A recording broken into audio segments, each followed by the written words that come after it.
I'm going to try to use fancy words. Insurmountable recursion.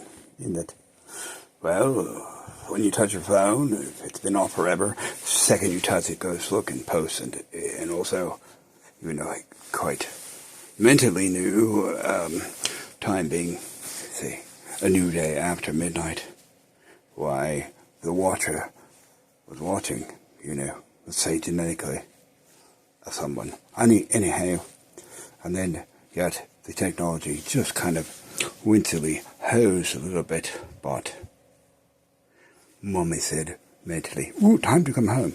And I say, "What the hell were you waiting up for? I'm in a different time zone."